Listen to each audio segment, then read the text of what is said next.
Hello, hello, hello. Welcome back to the Octo English Academy podcast, the show where we take the parts of English that feel tangled and confusing, and we sit with them slowly, warmly, until they make complete sense. I'm Sophie, and I am so genuinely happy you pressed play today. This is exactly where you are supposed to be.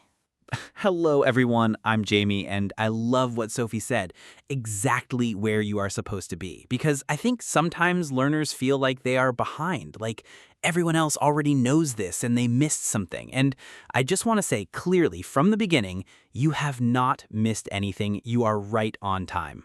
Right on time. Always. Okay, before we begin, the usual ask. If this podcast is helping you, if it is making English feel a little more human and a little less like a test, please hit like, hit subscribe wherever you listen. It helps more learners find us. And every time someone new joins this community, I feel genuinely happy. So do it for them. For yourself, for the version of you that is going to be so glad 6 months from now that you stayed with us. And today's episode, I am really excited about this one, Sophie, comes from a subscriber who wrote to us and said, I want to talk about my daily life in English, my routines, my habits, the things I do every day and the things I do sometimes. But I always, and I love that they use the word, I always get confused about which word fits. Always, usually, sometimes. They all seem to mean something similar, but I know they are not the same. That is such a good observation. They are all in the same neighborhood, but they live in different houses. And today, we are going to visit each house. We're going to knock on the door, have a look around, and feel exactly what makes each one its own. No grammar stress, no percentages, no charts with frequency on them, just feelings, just life moments, just the way real people actually describe their days to each other. Real life, please. Let's go. Okay, 3 words, 3 houses in the same neighborhood. Let's walk down the street together. Sophie, first house, always. Always. Okay, when I think about always, I think about something that has never changed. Something so consistent, so reliable, so completely part of who you are that you could not imagine it being different. It's not just a habit, it's almost an identity. It's a truth about you. Exactly, a truth about you. I always drink coffee in the morning. That's not just something I do, that's who I am, a morning coffee person. Remove the coffee and something fundamental breaks. Very relatable to a lot of people. She always arrives early. Not sometimes early, not usually early, always. That's her. That's a truth about who she is. If she arrived late one day, people would notice, people would worry. He always makes you feel heard. That's character. That's consistent, reliable warmth, every single time. And always carries a kind of certainty, a confidence, a fullness. When you say always, there are no exceptions, no fine print, well, most of the time, it's complete, 100%, every time, without fail. And emotionally, always can be warm and loving. I will always be here for you. Or it can be frustrated. You always leave the door open. Or it can be admiring. She always knows exactly what to say. Same word, different colors, depending on how you hold it. Okay, second house, usually. And this is where it gets interesting, because usually lives right next door to always, but the curtains are slightly different. The garden is a little less perfectly trimmed. I love that. Less perfectly trimmed. Usually is the word of the strong pattern, the reliable routine, the thing that happens most of the time, but not always. There are small exceptions. There's some room. The door is mostly closed, but not locked. For me, usually feels like this is the default. This is what I do unless something changes. Something that only changes when there's a reason. I usually wake up at 7, most mornings reliably. But if I stayed up too late, or if it's a holiday, or if something came up, maybe not. Small exceptions exist. She usually walks to work, her pattern, her default route, but not every single day. Usually is the word for the comfortable rhythm of your life, the things that make up your ordinary days, your baseline. Real life, please. We usually have dinner together on Sundays.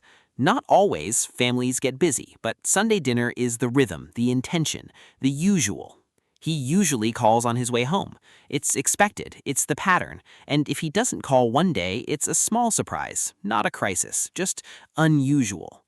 I usually feel better after a walk. Not a guarantee, but a reliable pattern, something you've noticed about yourself, your usual truth. And usually is such a useful word for talking about yourself honestly, because life is not always. We are not perfectly consistent creatures. We have rhythms that mostly hold and usually honors that. It says, "This is my pattern, and I'm real enough to admit it's not absolute." I love that. Usually is an honest word. It is an honest word. Okay, third house, sometimes.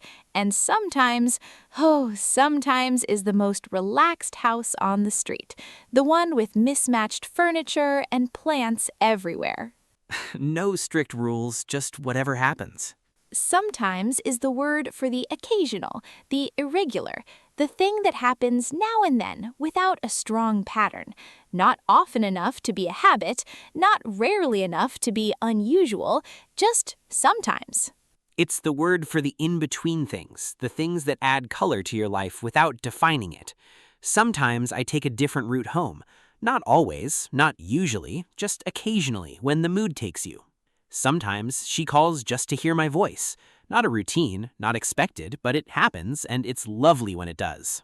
Sometimes I eat breakfast, sometimes I don't. No strong pattern. It depends on the day, on the time, on what's in the fridge. And sometimes carries a certain freedom, a lightness. Sometimes I just sit outside and do absolutely nothing useful for an entire afternoon. No list, no plan, no productivity, just existing. And those afternoons are some of my favorite of the whole week. The doing nothing afternoons are the best. They really are. And now you, listening, what are your 3? What do you always do, usually do, sometimes do? Your habits are your story, and your story deserves to be told in English. Take your time, we'll be here. Okay, emotional check-in. Jamie, real answer. What's something you always do, something you usually do, and something you only sometimes do? Real life, please. Real life. Okay, something I always do. I always say goodnight out loud, even when I'm alone, even when there's no one to say it to. I say it anyway. I've done it since I was small. I don't know why, but it feels like it closes the day properly. Oh, that's so lovely. Something I usually do, I usually listen to music while I cook. It's my default setting. Kitchen, music, cooking. It makes the whole thing feel less like a task and more like a small celebration. And sometimes I stop in the middle of whatever I'm doing, walking, working, washing up, and I just notice how quiet everything is. And I stay in that quiet for a minute. Just notice it. It doesn't happen every day, but when it does, it feels like a little gift. That's a really beautiful set of 3, Jamie. Thank you. Your turn. Okay, I always make a list before I go to sleep. Things for tomorrow, things I'm grateful for today. I've done it for years. The day doesn't feel properly closed without it. Always. I usually call my mother on Sunday evenings. That's our rhythm, our weekly meeting of the hearts. Usually, though sometimes life rearranges things. And sometimes, only sometimes, I let myself do absolutely nothing useful for an entire afternoon. No list, no plan, no productivity. Just existing. And those afternoons are some of my favorite of the whole week. The doing nothing afternoons are the best. They really are. And now you, listening, what are your 3? What do you always do, usually do, sometimes do? Your habits are your story, and your story deserves to be told in English. All right, mistake correction. And as always, kindness first. These mistakes come from thinking hard about English, and that is a good thing. Let's just gently guide the thought in the right direction. Let's fix them gently. Mistake number 1, a very common placement mistake. Someone says, I drink always coffee in the morning. And the feeling is completely right. This is a strong habit, a daily truth. But always has left its seat. It has wandered away from the second chair and ended up somewhere in the middle of the action, between the verb and the object. And that feels bumpy, like a stone under the table leg. So let's guide it home. I always drink coffee in the morning. Always goes directly after I and directly before drink, second chair, between the person and the action. The sentence becomes smooth. The stone is gone. The table stands steady. And if you ever forget the exact position, just say the sentence out loud and listen. Does it sound smooth? Does it sound like something a person would say in a real conversation? If it does, it is probably right. Your ear knows more than you think. Trust it. Trust your ear. That is such important advice. Your ear has heard more English than you give it credit for. Films, songs, podcasts like this one, your ear has been absorbing. Let it guide you. Mistake number 2. This one is about using always when the moment really calls for usually. Someone says, I always wake up at 7. But then later in the same conversation, they say, well, on weekends I sleep in. And there is a small contradiction because always left no room for weekends.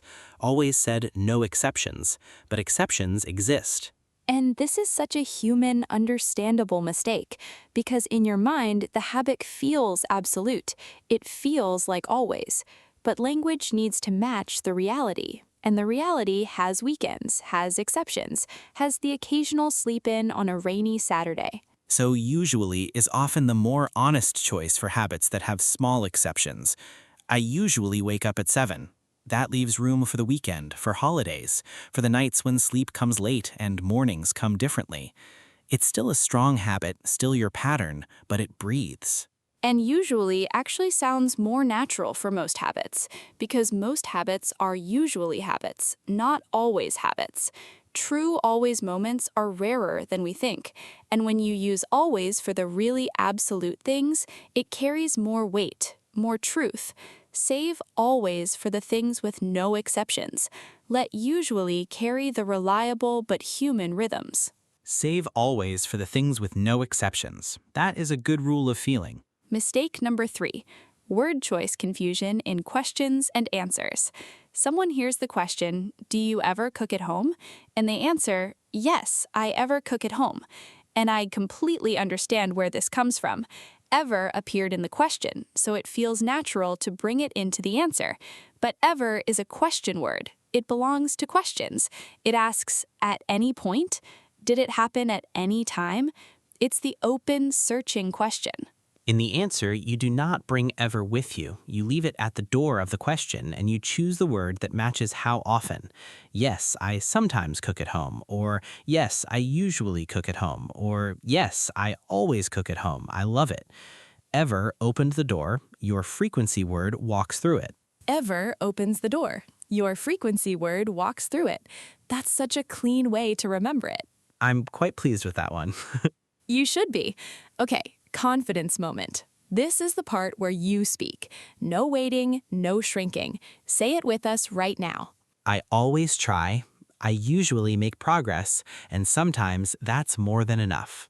Say it again. I always try. I usually make progress, and sometimes that's more than enough. All 3 words, one true sentence about you and your learning journey. Always try, that's the non-negotiable, the constant, the truth about who you are. Usually make progress, the pattern, the reliable movement forward. Most of the time, the default direction is forward. And sometimes that's more than enough. Just showing up sometimes, just trying occasionally. Sometimes that's the whole thing. Sometimes the irregular, imperfect attempt is exactly what was needed. That sentence is yours. Keep it close. Let's close with our story. One character, all 3 words, a real, ordinary, beautiful life, described honestly and warmly in the language of daily habits. Her name is Priya. She's a teacher, and her days have a shape, a rhythm, that she's built slowly and carefully over many years. She always makes her lunch the night before. Always, without fail. It's her way of being kind to her future self, the tired, Tuesday afternoon self who will be grateful not to think about food. Always. She usually reads for 30 minutes before she sleeps. It's how she crosses from the busyness of the day into the quiet of the night. Sometimes the 30 minutes becomes 5, sometimes it becomes an hour and a half, but usually 30 minutes, the book and the lamp and the crossing over. Sometimes, on Friday evenings, she sits in the garden and does nothing in particular. She watches the light change, she listens to the neighborhood settle. She doesn't do it every Friday, not even most Fridays, but sometimes, and those sometimes feel like a reward, like the week exhaling, like kindness she gives herself without planning to. And when her students ask her, "How do you stay so calm? How do you keep going?" she thinks about the lunch made the night before. She thinks about the 30 minutes with the book. She thinks about the occasional Friday evening in the garden. And she says, "I just have small habits, nothing big, but I always come back to them. And usually they're enough. And sometimes they are more than I expected." Always come back. Usually enough. Sometimes more than expected. A whole, grounded human life, held together by the small and the ordinary and the honest. And that's what these words do. They don't just describe frequency. They describe character. The things you always do tell people who you are. The things you usually do show your rhythms, your patterns, your daily shape. And the things you sometimes do, they show your spontaneity, your softness, the space you leave for life to surprise you. Always, usually, sometimes. 3 words, 3 truths about who you are in your daily life. And now, in English, you can share them. Silence is more dangerous than a wrong sentence. Always. So describe your day, describe your habits, describe your rhythms. Tell someone what you always do, what you usually do, what you sometimes do. That's not just English practice, that's connection. And connection is the whole point. Communication first, grammar later. Always. Not perfect, but confident, every single time. If today helped, if the 3 houses finally feel different to you, if you can feel always and usually and sometimes as 3 separate things, please share this episode, subscribe, leave a comment, tell us your 3 sentences, your always, your usually, your sometimes. We read everything. We love everything you send us. We really do. Thank you to the subscriber who inspired today's episode. You wanted to talk about your daily life in English, and what you gave everyone listening was a mirror, a way to see their own habits, their own rhythms, their own ordinary, beautiful days, and put English around them. That's a generous gift, even if you didn't know you were giving it. Until next time. Always keep going. Usually, you'll surprise yourself. And sometimes, just sometimes, it will feel easy. Bye, everyone. Bye-bye.